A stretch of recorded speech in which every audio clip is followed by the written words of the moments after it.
What's going on, guys? This is Chandler Smith, and in this video, I'm gonna show you everything that you need to know step by step in order to get into your first investment property. So I'm gonna talk about how much money you're gonna need, how to get financing, how to run the numbers on investment properties, and how to go through the entire process without getting taken advantage of. So with all of that being said, let's jump into it. All right, guys, for those of you that are new to the channel, my name's Chandler Smith and I own 99 units of rental real estate. I'm 29 years old and I love everything real estate investing, and I've been able to go through this process dozens and dozens of times. And so I'm gonna show you everything that you need to know in order to purchase that first investment property. The only thing that I ask you to do is smash that like button and make sure that you subscribe to the channel and hit that little bell so you know about all of my future videos where my goal is to help you to build a huge passive income. Now, the first thing that we need to jump into is how much money do you need in order to invest in real estate? And here is the answer. I tell everyone you should buy as much real estate as you can, as fast as you can, as long as you always have reserves. Now, some people will tell you to put down at least 25%, or some people will even tell you to put down more. However, I believe that right now, with how cheap interest rates are, there are incredible opportunities to get into real estate by only putting 5% or even 3.5% down. That means if you were buying a $100,000 property, you could get into it for only $3,500 if you can get the seller to cover closing costs. Now, this isn't a lot of money at all. However, if you're buying a property with only 3.5% down, that really opens up the realm of possibilities for an opportunity for you to get into real estate. Here is the only catch. If you're going to put a low down payment, you have to make sure you've got at least 6 months reserve. That means when you add up all of your expenses, your mortgage, your insurance, your taxes, and any other expenses that you might have, you need to make sure you have 6 months worth of those expenses in savings if you're gonna put this little down. Now, what that does is it gives you the ability to get into a property for a lot less than putting 25% down. Now, if you're going to put 25% down, that is still awesome. And that's what I've done with the majority of my properties, because you can only put less than that down if you're willing to live in the property. So I suggest to people that are tight on funds, find a single family home or a duplex or a triplex or a fourplex and buy it and live in it and rent out the other units. That's why 2 units or more is the best case scenario for your first property, because you can live in one side and have the person on the other side pay your mortgage for you, and you've got 6 months reserves and you didn't have to spend 25% down. As a matter of fact, you only had to do 3.5% and 6 months worth of reserves. So you can use either of those options, but remember, get into as much real estate as you can, as fast as you can, because then you can capitalize on the cash flow, the principal pay down, and the appreciation. If you don't know what those are, make sure you hit up this video, but essentially they're just all of the ways that you make money off of investing in real estate. Now that you know how much you need, it's time to go and get pre-approved. I see way too many people that they're ready to buy a property, they have the cash, but they can't get approved for a loan. So here's what they're gonna be looking at. They're gonna be looking at your income or your taxes. So you need to make sure you have 2 years of taxes where you have paid to play. What that means is if you're not paying enough in taxes, then it's not showing that you actually have income and they're not going to give you money. So talk to your loan officer and see how much you need to show in order to get approved for what you want to get approved for. You're gonna do the same thing when it comes to your credit score, all right? To get the best rates, you need to be a 740 credit score or above. Now, if you're not that, you can still get approved, but again, talk to your loan officer and see where you need to be. The last part of this is reserves. Now, I've told you to keep 6 months reserves. That should cover you more than enough to get approved. However, you still want to sit down and talk with your loan officer about all of these things and make sure that you get expectations set properly so that you can get pre-approved. Now, once you know you're ready to buy within the next 120 days or 90 days, depending on how long your pre-approval letter lasts, then you go in and you say, all right, check my credit, pull it, let's get me pre-approved. And once you're pre-approved, then you're ready to go to the next step. Now, I plowed through this section, but here's the reason. You can call your loan officer and ask them all of these questions when it comes to your debt to income, your taxes, your credit score.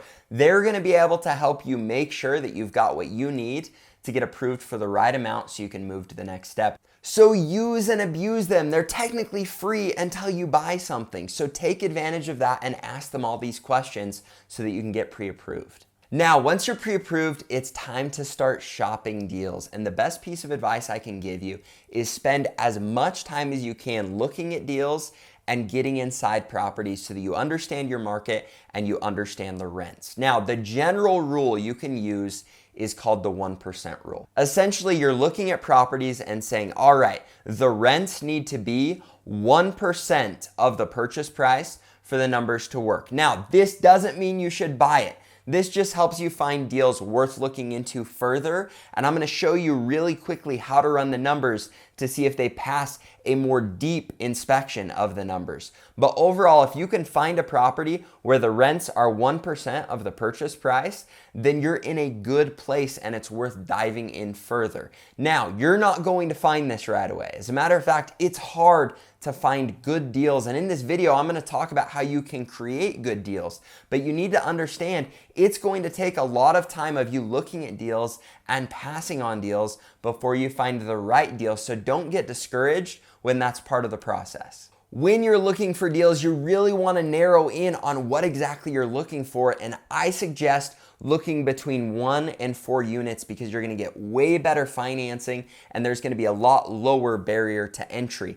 I would really push you to get between 2 and 4 units because then again, you can live in one and rent out the other. Now, the next step is learn how to add value. Now, a lot of people ask me, Chandler, should I buy a property that needs renovations or just buy one that's turnkey, ready to go? If you can find a property that's turnkey, ready to go, the numbers work from day one, jump all over that. The only reason you're gonna do renovations or you're gonna find ways to increase rents is if your numbers don't work. And that's why a lot of times people start doing renovations or finding other ways to add value to property is because it's really hard to find properties that meet your number criteria. It's a very competitive world we live in. And so the more you know when it comes to adding value to property, the easier it's going to be to find a deal that meets strict criteria. Now, you can do one of two things. You can lower your criteria, which I would say don't do that.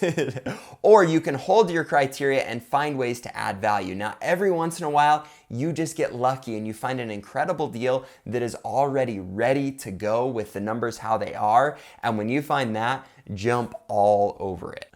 Now, at this point, you should be saying, awesome, that sounds great. However, how do I know what my criteria is? How do I run the numbers? Well, here's the deal, guys.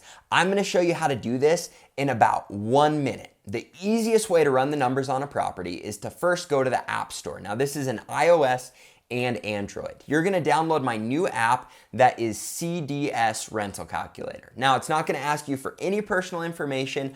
I made this just to help you to run the numbers super quickly when you're looking at a property, and I'm gonna show you exactly how to do it. Now, I'm gonna plow through this. You can go back if you need to, but I'm gonna make it very quick. Once the app is downloaded, I'm gonna show you exactly how to run the numbers. So you've got your purchase price here. You're gonna plug in $100,000. Cost to make rent ready, we're gonna say nothing because you got lucky with the turnkey property, but you can add that if you do renovations. Now, for down payment, we're gonna put a 25% down. Now you'll notice if you lower that down payment, your cash on cash return is going to get bigger, and that's our criteria. However, I want to run the numbers with just a 25% down. That way you know what your criteria is, so regardless of how much you put down, you know if it's going to be a good deal or not. The less you put down, the better of a deal it's going to look. However, you want really strong cash flow if you're putting not very much down. So plug in 25% down. Then you're going to look at closing costs. I put nothing because on this first deal, you're going to talk the seller into covering those for you. Years to pay off is 30, interest rate is 3.5, rents are $1,050, just above that 1% rule. The vacancy you're gonna put at 6%, maintenance at 12, management at 7. Now, those are the numbers I use odds are you can make those same numbers work in your market, but you want to make sure if you're buying a super ghetto property that you crank up that maintenance expense. Then you've got utilities and additional expenses. I've got none of those because this is a perfect turnkey property where everything's set up great. Your insurance is going to be $300, your taxes are going to be $1,200, and you're going to click run the numbers. Now, once you click run the numbers, you can see your cash on cash return is at a 16%. My criteria is if cash on cash return is above 15%, it is a done deal and you should buy it. Now, here's the deal. If you go back and change your down payment to 5% and click run the numbers, you're going to see your cash on cash return just went up to a 59%. Now, you don't want to buy if your cash on cash return is above 15%, if you're putting a lower down payment than 25%. That's why for running the numbers to see if it's a good property, use a 25% as your down payment. That way you can decide if it's a good property, and then all of this other cash on cash return for the lower down is all gravy for you. What it's really doing is it's beefing up your cash flow so that you're good to go and you know this is an incredible investment. Now, the reason we do that is anytime you put a lower down, your cash on cash return is showing you your percent return on your initial investment. So you're getting a huge return on that small down payment. However, your cash flow is only about $2,900 per year. So that's not a big margin, all right? You can eat through that quick if you make a mistake. That's why you want to make sure that it hits a 15% cash on cash return as if you've put a 25% down payment. Now, this app does a ton of other stuff, showing you your principal pay down, showing you the amortization schedule, and a bunch of other stuff. But now you can go and play around with it and you can see exactly how to run the numbers and what criteria you're looking for. Now, the next step is to put in an offer, and here is the deal. A lot of times you're going to be putting in a lot of offers because to make a property meet your criteria, you're gonna have to lowball with your offers the majority of the time. And a lot of times you're gonna get shut down, but don't fall in love with a property, all right? Make sure it meets your criteria, or make sure it's going to meet your criteria by doing renovations and raising rent. You do not wanna buy a property that you're not confident can meet your criteria. So put in tons of offers and always do your offer dependent on an inspection. That way you can always bail because you have a time frame to bail if you're not happy with the inspection. That way you can put in tons of offers, tons of lowball offers, get rejected a ton,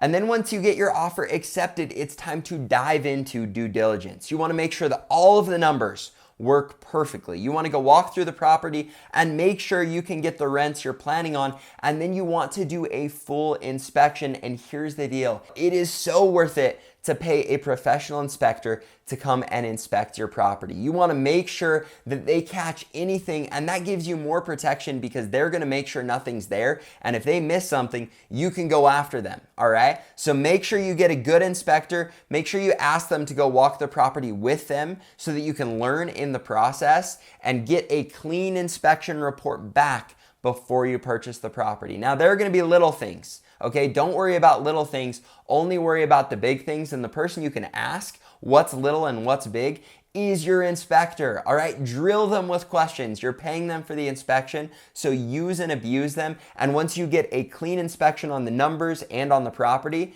it's time to close, baby. Now, when you go into close, the title company and your realtor should be super helpful in this process. Your realtor should have already put together a good contract on your negotiation back and forth between you and the seller, and then the title company will type everything up. But you want to make sure before you go to the closing table that all of the numbers are correct. They've got your down payment, they've got your closing costs, they've got your interest rate, they've got all of those things done properly. You also want to make sure that you've gotten any deposits from the seller if they had tenants in that property, and that you get rents prorated and put into your closing. Now, once all of the docs check out, you sign on the dotted line, and you are good to go. You now own an investment property. The next big step is to make sure that you get management in place. Now, I suggest using a management company. However, on your first property, there is nothing wrong with managing it on your own and kind of learning as you go. Now, I'm sure you're asking lots of questions